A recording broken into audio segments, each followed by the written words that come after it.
సుపరిపాలన పథకాలపై తెలంగాణ సీఎం రేవంత్ కీలక సమావేశం నిర్వహించారు. పోలీస్ కమాండ్ కంట్రోల్ సెంటర్లో మంత్రులతో భేటీ అయ్యారు. ఈ సమావేశానికి డిప్యూటీ సీఎం బట్టి, మంత్రులు తుమ్మల, పొంగిలేటి హాజరయ్యారు. తెలంగాణలో రేపటి నుంచి మరో 4 సంక్షేమ పథకాలు అమలు చేయనున్నారు. రైతు భరోసా, ఇందిరమ్మ ఆత్మీయ భరోసా, ఇందిరమ్మ ఇల్లు, రేషన్ కార్డుల పంపిణీపై మంత్రులతో సీఎం రేవంత్ రెడ్డి చర్చించారు.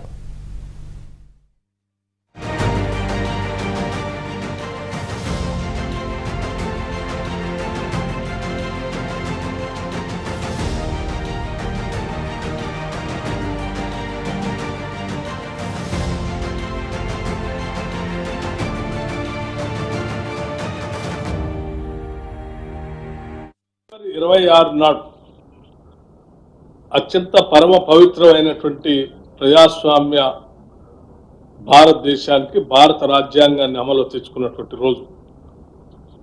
అటువంటి పవిత్రమైనటువంటి రోజు రాష్ట్ర ప్రజలకి అంకితమై వారి అభివృద్ధి కోసం రాష్ట్ర ప్రభుత్వం తీసుకున్నటువంటి ఈ కార్యక్రమాలను అమలు చేయాలని, లాంఛనంగా ప్రారంభించాలని గతంలో కేబినెట్ నిర్ణయం చేసి దాన్ని ప్రారంభించడం కోసం రేపు రాష్ట్ర వ్యాప్తంగా చెప్పిన మాట ప్రకారం, ఇచ్చిన వాగ్దానం ప్రకారం రాష్ట్ర వ్యాప్తంగా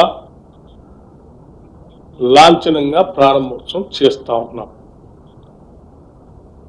రాష్ట్రంలో ఉన్నటువంటి అన్ని మండలాల్లో మండలానికి ఒక గ్రామాన్ని యూనిట్గా తీసుకొని ఆ గ్రామంలో పూర్తిగా శాచురేషన్ పద్ధతిలో ఈ 4 పథకాలని రేపు పూర్తి చేయబోతా ఉన్నాం. రాష్ట్రంలో బిలో పవర్టీ లైన్ కుటుంబాలందరికీ ఫుడ్ సెక్యూరిటీ క్రియేట్ చేయాలి. 10 ఏళ్ల పాటు నిర్లక్ష్యం వహించిన రేషన్ కార్డు విషయంలో మేము ఈ ప్రక్రియ చేపట్టి అర్హత ఉన్న చివరి వ్యక్తి వరకు రేషన్ కార్డు వచ్చే వరకు ఈ ప్రక్రియ కొనసాగుతుంది. రెండో విషయం, ముఖ్యమైన విషయం, ఇప్పటి వరకు గత 10 ఏళ్లుగా రేషన్లో దొడ్డు బియ్యం, కోర్స్ గ్రెయిన్స్ ఇవ్వబోతున్నారు. ఇప్పుడు మేము ఈ రేషన్ కార్డుల ప్రక్రియ పూర్తయిన తర్వాత రేషన్ కార్డు వచ్చిన వాళ్ళందరికీ మనిషికి పర్ ఇండివిజువల్ 6 కిలోల మంచి క్వాలిటీ సన్న బియ్యం ఉచితంగా ఇవ్వబోతున్నాము.